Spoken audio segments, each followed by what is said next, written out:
So I listened to a podcast this summer. Charlotte Burgess Auburn, who teaches at Stanford's Business School, was discussing her recent book. It's titled, "You Need a Manifesto: How to Craft Your Convictions and Put Them to Work." Great title. I immediately loved the idea of a personal manifesto. It filled me with excitement. I imagined the scene from Les Miserables, right, with the proletariat waving the flags atop the barrier. A manifesto. It's bold. It's radical. It was just what I need in my life. Except a manifesto felt a little bit too much like the Unabomber. Manifestos are long, rambling documents discovered after something bad happens. But Burgess Auburn described a manifesto as something different. She said that it is a statement of purpose and a script for action. I needed something like that. I was intrigued about why I was so hesitant about the term manifesto, which she had co-opted into the business world. Conviction, creed, dogma, or manifestos are all about articulating core beliefs as a guide for determining action. To my ear, though, each of these terms dwelled in the realm of the religious or the fanatical. It feels like the political far left or the far right fill the airwaves with their extreme convictions and manifestos of the world. They yell and critique and tear down opinions opposite of their own. Creeds and convictions and manifestos, these sound like terms of intolerant people. And as I look around, these extreme voices continue to get louder and louder in society. The result is that I simply turn away. I feel pushed out. They do not represent me, and so I feel overlooked and disregarded. If I am not at the polar ends of politics or on social causes, then I am told that I am either not enlightened enough on the left or I am illiberal, is what the right tells me. I have news for the extremes. I am part of the middle. I am part of the moderate. Increasingly, I'm frustrated that while conviction and manifesto and creed suck up the oxygen in the room, compromise and moderation is characterized as being weak or feeble or unprincipled. As a moderate, I am tired of being portrayed as if I and people like me lack conviction. And as I thought about this more, I realize a core conviction of mine is moderation. If Rabbi Daniel Hartman at the Shalom Hartman Institute was right when he said, "Creed defines how we look at the world. It shapes how we walk through the world," then part of my creed is to walk through the world in a balanced way. Moderation and balance is a core conviction. Political pundits will discuss how politics are fractured by extremism today, but I am focused on how I walk through the world. What are my personal convictions, my outlook on the world, and what foundations am I basing these convictions on? I want to name 4 convictions, and this is not a complete list, but I think articulating them will give you a deeper sense of me and thereby the work that I'm focused on here at Bethel. I'm sure you will agree with some parts of this. I want to hear your feedback and what your core beliefs are. So please consider this an invitation for coffee or to go for a walk. I see this as a working document, if you will, which will both grow in depth and breadth. So the first one I've already started to talk about. While we're living in a time of convictions, moderation is a deeply Jewish conviction of mine. 800 years ago, Maimonides taught in the Mishnah Torah about moderation. Maimonides built off Aristotle's golden mean 1,500 years before him. Maimonides taught there are two extremes of each characteristic, which do not reflect a proper path, the derech tovah. It is not fitting for a person to behave in accordance with these extremes. They should bring themselves back to what is proper and walk in the path of the good. That is the straight path, Maimonides says. For Maimonides, moderation, the derech tovah, the good path, is the moderate path. Later commentators even accuse Korach, the biblical character of Korach, for taking the extreme path and failing to understand the importance of moderation. Judaism has taught for centuries the extreme passions must be guarded against. Maimonides lifts up the middle path, the middle way, as the way to walk through life. I try to live my life like that. I try to lead the congregation in that way. Moderation, the middle path, is a conviction. It is a path separate from the extremes. It is a manifesto which includes compromise at its core, meaning finding a path forward with the person that you disagree with. Avishai Margalit wrote the book On Compromise and Rotten Compromises. He says, we should, I believe, be judged by our compromises more than our ideals and norms. Ideals may tell us something important about what we would like to be like, but compromises tell us who we are. Striving for the derech tovah, the good path, the middle path, is who I believe I am. The second conviction, I call this being religious is values added. People don't like talking about being religious because it sounds like it comes with all types of ritual baggage and obligations. People prefer to be called spiritual. Exactly. But I'm proud of being religious. Famously, when Rabbi David Wolpe was told by a congregant that they felt spiritual but not religious, he answered, no. Spirituality is what you feel. Theology is what you believe. Religion is what you do. So I'm not religious like Borough Park or B'nai Brak, yet I see myself as a religious person. I am inspired by Jewish holidays and practices. I try to let my life be guided by Jewish values. Judaism is values added, meaning it articulates and expands on values which resonate with me. Judaism is a system for struggling to be a better person. It is not about perfection, though. I like that balance. We are aiming for a target which we know that we will fall short of. That is what these holidays are about. Judaism is a system which embraces me when I am less than perfect.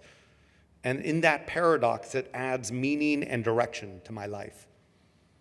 I am proud to be a conservative Jew, which for me is less about institutional movement and more about a compelling worldview. Too often, conservative Jews define ourselves by negation rather than affirmation, that we are not Orthodox and we're not Reform. But conservative Judaism leans on our ancient wisdom while addressing issues of our modern time. I lean into learning about Jewish values, even if it might be easier to just try to discern right and wrong from the op-ed pages. I expect more from myself and my life, so I try to build off Judaism's wisdom acquired across vast generations. I'm proud to be Jewish, and therefore I am curious about what it teaches about overcoming loss, or nurturing resilience and seeing myself as part of a greater community and even a peoplehood. I want to struggle with God and even be mad at the God that I don't believe in. I read that an increasing number of people on surveys self-report when asked what movement they are a part of. Answer, simply just Jewish. I'm not worried about movements on the American Jewish landscape. I am worried about the sense that just Jewish is a weakening of the passion for Jewish living and Jewish values and building a Jewish legacy. Just Jewish just doesn't feel compelling enough. And I'm afraid that just Jewish Jews are no longer willing to co-create with me and push Judaism in compelling ways. I'm worried that at a time of increasing anti-Semitism, people will retreat further from rather than sharing their pride in being Jewish. I feel lucky to be Jewish. I am proud to be Jewish, and it is sometimes hard to be Jewish. Conviction number 2 is being religious is values added. And as I get to conviction number 3, let me say that these are not 4 mini sermons squished into one. You have heard me say all of these things in expanded ways because these are important messages to me. My focus is what are my convictions and what is on your list as well. So number 3, I love Israel. Full stop. Now, I've been learning about a therapeutic technique called dialectical behavior therapy, or DBT. Do people know DBT? Dr. Bronheim gives me a good yes. So one DBT therapist, Kim Sullivan, describes it this way. In dialectical behavior therapy, the concepts of dialectics refers to 2 things that are seemingly opposites but are true at the same time. The goal would then be to find the middle path, she writes. Now, I'm not sure how much Rambam she knew, but holding 2 truths simultaneously is part of my deep connection with Israel. Loving Israel. I am holding 2 ideas at the same time which can be in tension. Israel is the homeland of the Jewish people and a land of more than the Jewish people. It is a young country and an ancient kingdom. It is the land which inspires my dreams and sometimes breaks my heart. My love is full-hearted and layered, just as my tochacha, my reproach, is relevant and earned. This summer, I marched in the streets of Israel along with thousands of Israelis. I saw the Israeli flags being waved in national pride and as a symbol of unity in a way that we don't quite get here in America.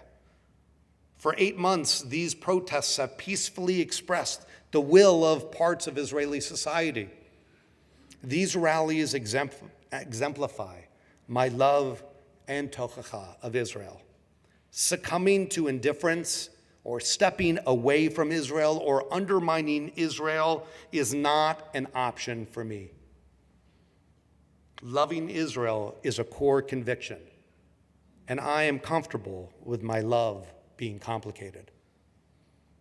And number 4 is community requires nurturing. This has been a conviction of mine since I was a kid. I've joked that I learned the alphabet from taking phone messages from my mom when I was a kid. A was for the American Jewish Committee, B was the Bureau of Jewish Education, C was the Council of Aging, etc., etc. I saw how the Jewish community required people to volunteer their time and treasure and talents, and the community was better because people became involved. When I went to college, I saw for myself how I could help build what was happening by showing up. Sometimes it was at services, but often it was at programs or events. I built new friendships and I shared something with others. And thinking back, the best experiences were with groups where I felt my presence mattered. Someone greeted me, someone knew me. I felt seen, and I felt like I was contributing. And the best experiences were when I felt like it mattered if I showed up.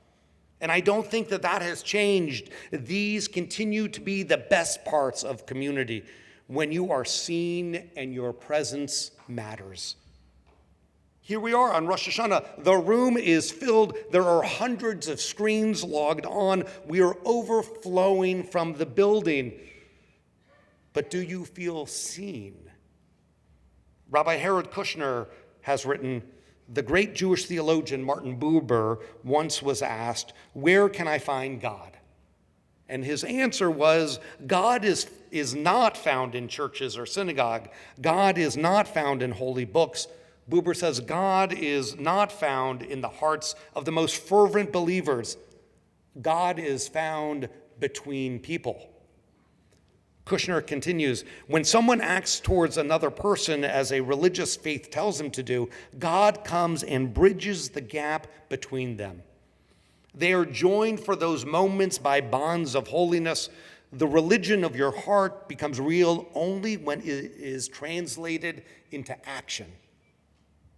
Community.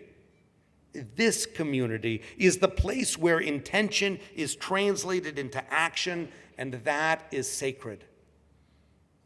You matter here. You belong here. It is my conviction that we continue to nurture this community by making sure that you know you belong here. I feel a real urgency to define and share my convictions, not to be in competition with the extremes, but to allow them to be seen as extremes. Without the voice of moderate people, radical positions become mainstream, and the middle path is portrayed as feeble. John Meacham, author of Thomas Jefferson, The Art of Power, said in an interview, the middle way is not always the right way. Compromise is not itself a virtue, but until we find a better system, which we haven't yet, he says, we have to figure out a way to make this one work. Call it creed or my conviction or my manifesto. But this is how I am walking through the world. And this is what shapes me for the new year. And I want to walk this derech tovah, this good path, this middle path with you. Shana Tova. Shkach. Baruch Tiyeh.